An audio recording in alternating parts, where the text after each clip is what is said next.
Hello Resi Thrivers, welcome back to yet another video. As you can see by the title, today I'm talking about something different. I thought, you know what, let me change the topic because I've been talking about serious things for a while. It's nice to talk about something different. I mean, I'm not saying that dating is not serious. I mean, finding love is as serious as you can get, but it is something different. So I'm here to talk about some of the dating myths, dating advice, some of these beliefs that we have about finding love. Sorry, that quite frankly, I feel no longer work for us, especially if you're an African woman, a black African woman living abroad, a woman of a certain age. Some of these dating advice, I mean, I feel we need to rethink or change our approach when it comes to that. I mean, this video is also for men as well because these dating myths apply to everyone.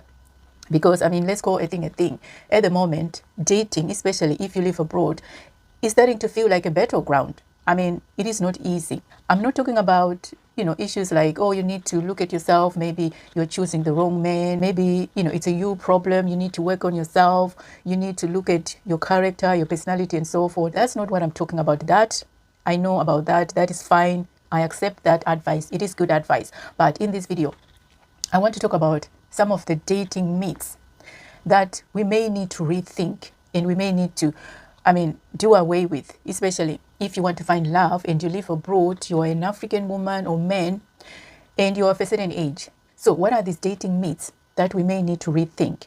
The first one is stick to your own culture. I mean, yeah, I know this one may be a little bit controversial. It is controversial even for me because I am that African woman who is big on sticking to your own culture, because the way I see it, sticking to your own culture makes life a little bit easier because you share the same values, the same beliefs, and when you discuss certain social issues that arise, you operate on the same wavelength. You are on the same page. I know there are successful interracial marriages, interracial relationships. I know that, but if we're to be honest, in those relationships, there are bound to be issues arising as a result of cultural differences, as a result of not seeing things the same way. Because as a black person, your experiences are quite different from the experiences of someone from another race. I mean, let's go a thing. They will not see things or they will not experience life the way you experience it.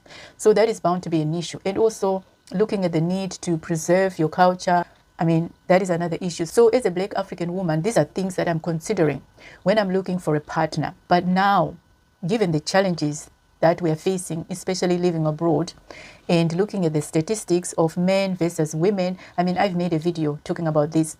We have more men than we have women. So that in itself is an issue. It means that there are women who are bound to go without a partner, if we are to look at the numbers, especially if we are to look at the numbers of African men or black men that are available, and also considering the fact that we have more and more African men or black men marrying outside of their race. So this then becomes challenging for the black woman, the black African woman who is holding out, hoping to find a black man, an African man, because we have more of our men marrying outside of their race than we have black women going outside. So that leaves a shortage of men for black women. So that's the first issue when it comes to that myth that you should stick to your own culture. Another issue with that as well, especially if you live abroad and you are of a certain age, sticking to your own culture is problematic. First of all, because of the numbers. What are your chances of finding someone who isn't married or someone who isn't already attached? What are your chances? Given the statistics that I've told you, what are those chances? So that's an issue as well. Another issue as well is that if you're an African woman, or even if you're a man, I mean, like I said, I don't want to forget men. It also applies to men because if you're of a certain age and you live abroad, your chances of finding a woman of your age who is single, the chances are also less. However, those chances are slimmer for African women or for black women because of the numbers that I talked about. The statistics, we have more women than we have men. Anyway, so that is problematic. Another issue as well we have when it comes to sticking to your own culture. This one, again, may be a little bit controversial, but if we are to be honest with ourselves, this is an issue. Most of our men who are coming from Africa, they are dealing with issues such as visa issues. So because these men are seeking to secure their stay in the UK or wherever, because they want that visa, that permanent visa, or maybe they want that citizenship, they would then only look for a partner who is in a better position to give them that. So what then that means is that if you're an African woman who's got like a student visa or another temporary visa or a short visa, let me say, that will expire in 2 years, in 5 years, then there are times when a man will look at his options and decide, you know what, let me pursue someone who's able to secure this for me. Then that's when we find some men marrying maybe someone who's already British, maybe someone outside of their race, just to secure those papers. Women also do the same thing. Remember, this video is for everyone. So because of this scenario that I've just given you, people then seek relationships for convenience rather than love. And maybe they might actually approach you as an African woman, and you enter that relationship thinking, oh, this is a genuine relationship, only to find out later on that actually this person was only using me for papers when they disappear on you. So this is a real challenge. This is why I'm saying sticking to your own culture is now a little bit problematic. I don't know what to think about this. I mean, like I said in the beginning, this may be controversial. People may not agree with this, but I'm just giving you my truth, given what I've seen and some of my experiences as well. This is what I'm discovering. What I would suggest is to consider other cultures. You don't necessarily have to go outside of your race if you don't want to do that. Although that is an option for some, you can date outside of your culture, meaning that you can date someone from another African country. If you're a black person and you want to marry someone who has got a similar background as you, you can marry someone from, let's say you're from Zimbabwe like me, you can marry someone from Ghana, you can marry someone from Kenya, you can marry someone from South Africa, you can marry someone from the Caribbean, because at the end of the day, they are African. So you have the same culture. You are bound to understand each other if you're trying to avoid those cultural issues that may arise. So this would be my suggestion if you're not comfortable dating outside of your race. And for those who are thinking about it, this is up to you to make that decision. And I'm hearing more and more black women say, you know what, I want to find love. If I can't find it with my own race, with my own culture, then I might as well be open to going outside of my race. I don't know what to think about this. What are your thoughts?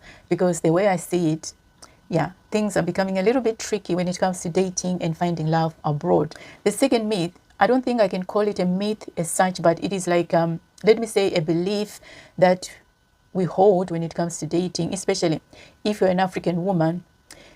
And this is cultural, because if you're an African woman, you came from Africa, you were born there, you were raised there, you were socialized there, then you're more likely to believe that it is only the man who approaches you.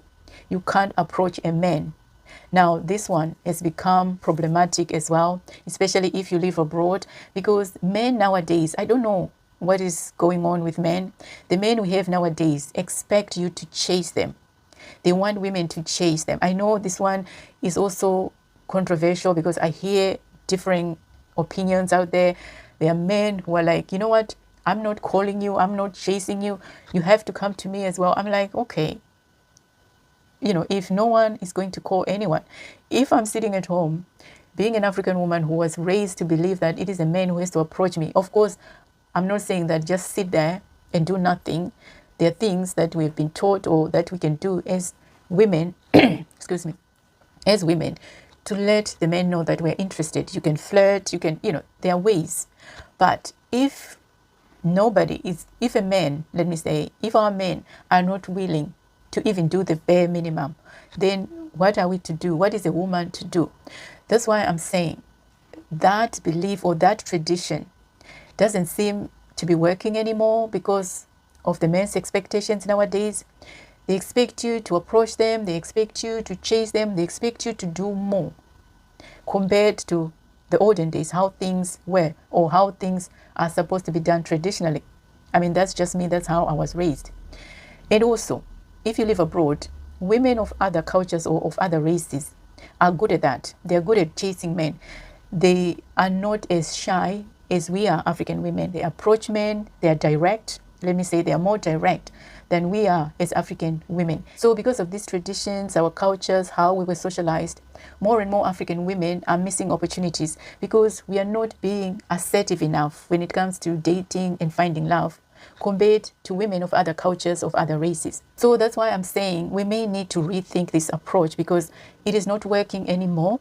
I know for someone of my age, it may be difficult to start changing now because, you know, all your life you've approached things a certain way, but now you're in a new environment, things are done differently, and you genuinely want to find love, but you're finding that things are not the same way as they are back home. What are you to do? I don't know what to make of this point. What are your thoughts?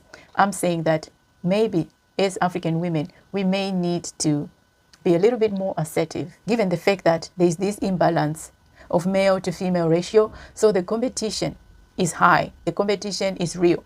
So yeah, I don't know what you think when it comes to this point. What are your thoughts?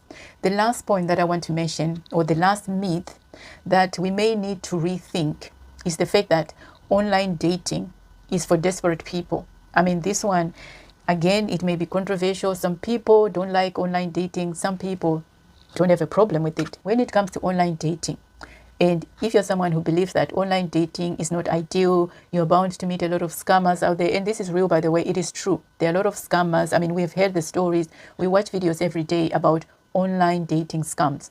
So that is a real issue. I get that.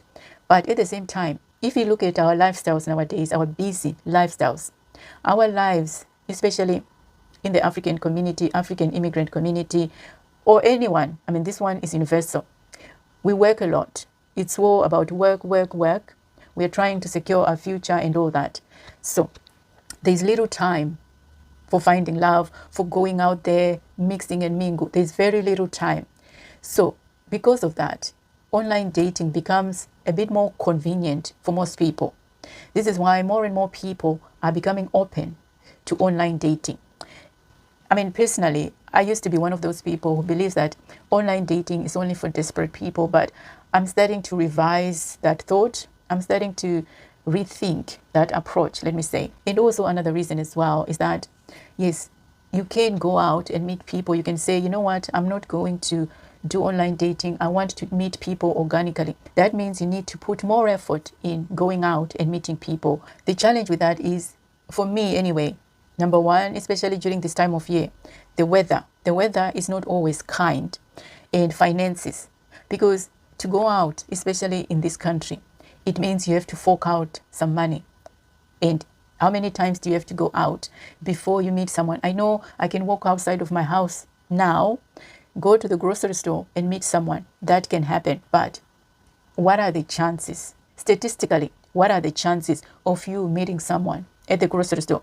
Mind you, it happens. But how many times do you have to make yourself available?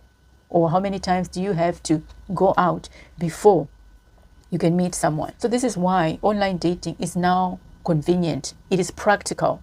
It's a matter of practicality, convenience, and just making life a little bit easier for yourself. Unfortunately, that comes with risks as well. So I don't know what to make of this. What do you think when it comes to online dating? Do you believe that it is a more efficient way of finding love, a more practical way given our lifestyles? What do you think? Anyway, in conclusion, here's what I've realized. There's no formula for finding love. There really isn't. Someone might tell you, oh, you need to do this, you need to avoid online dating, you need to go to church, you need to do this. At the end of the day, one has to be open to new possibilities.